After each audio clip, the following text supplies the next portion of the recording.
Hello calculus students and general seekers of truth. We in this video are going to continue our study of particle motion, and in particular we are going to focus on this example that gives us the position function. In the previous video we've already answered some questions, and I'm going to rely on that in just a little bit. To begin this one, I've actually given the graph here. This graph here is the graph of S of t. So this, to be clear, to be perfectly clear, this is the position time graph. Okay. Position versus time. This is what we're looking at right here, okay, in this graph. Now, we want to know the total distance, not the total displacement. Okay. So remember that distance is always positive, whereas displacement could be positive or negative. So let's look at this graph and get a little sense of what's going on here. So we can say that from time equals 0 to time equals 1.174,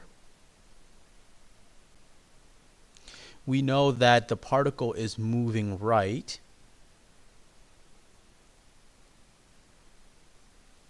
Therefore, the displacement will in fact be positive. Okay?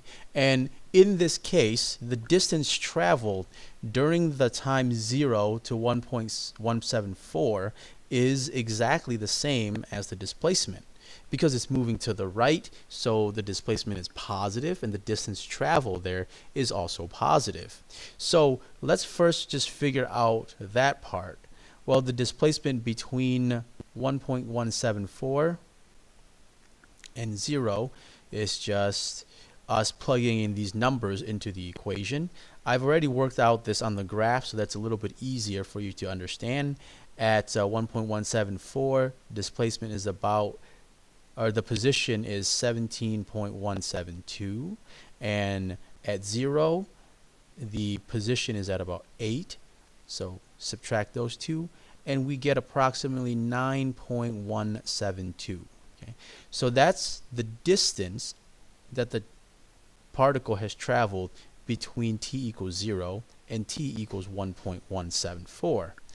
Now the trickier part comes in when we have to deal with what happens when the particle is moving left. So the particle moves left between 1.174 and 4.286. So t equals 1.174, or at least from t equals 1.174 to t equals 4.826, the particle is moving left.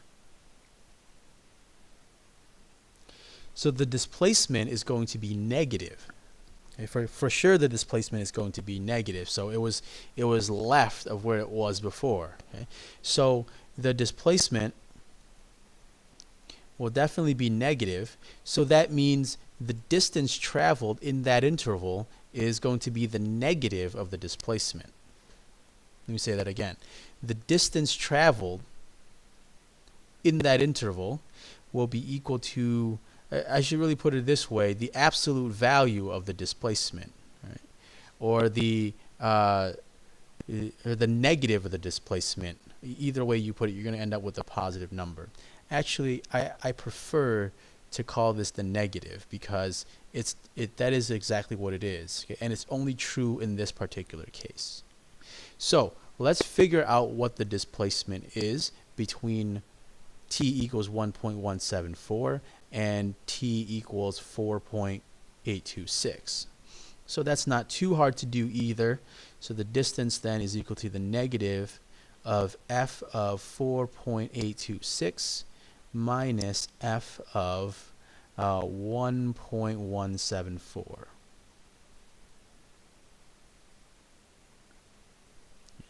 So if you work all that out, this is, let us see, this is equal to negative 7.172 minus 17.172, and this turns out to be 10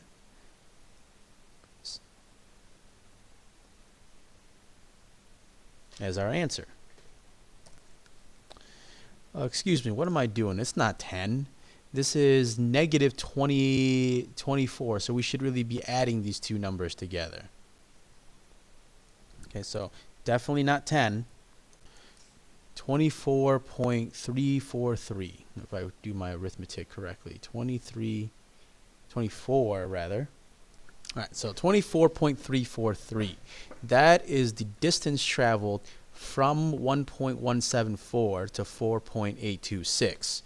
And finally, we have a little bit left because we need to figure out the total distance from in the first 5 seconds. So we also need to figure out between 4.826 and 5 how much this object traveled. Well, you can see from this graph that the position is increasing, or the position is increasing, so the velocity is positive, so the object is moving to the right. So between t equals 4.826 and t equals 5, the object is moving, the particle is moving to the right, so the displacement will be positive. And whenever the displacement is positive, the distance is also equal to the displacement. So the distance traveled is, not surprisingly, f of 5 minus f of 4.826, which is approximately equal to 0.172. So now we have three numbers that help us to figure out the distance. And you can see this is a little bit tedious. The distance traveled between 0 and 1.174 is this much. Then between 1.174 and 17.172 is, and 4.826 is this much. And then finally between 4.826 and 5 is this much. And we have to consider, we have to separate it into these different sections, because let's look at what the particle is doing. It's moving to the right between t equals 0 and t equals 1.174. This is the particle moving further and further to the right. Then it turns around and it moves to the left. Okay, so so it's like the particle is going, the actual path of the particle goes this way for a little bit, then it turns around and goes a lot this way, then it turns around and it goes a little bit more this way. So this would be like the path of the particle. But this is positive displacement, this is negative displacement, this is positive displacement, but the length of all three of these, with disregarding the direction, is the distance. Okay? So distance doesn't care what direction it's going, it's just how much ground or units of ground that you're covering. So once we figured out, going forward, this is going forward 9.172, then going backwards 24.343, and then going forward 0.172 again, or 0.172 again. So these are the total distances that it traveled. So the total distance is, well, just adding up all three of those numbers. So the total distance traveled is equal to 33.687 meters.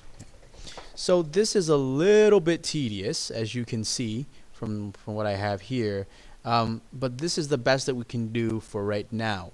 Later on, when we when we develop these concepts a little bit further, we involve some new theorems, we can find a much more efficient way to do this.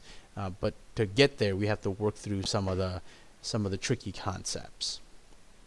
Okay,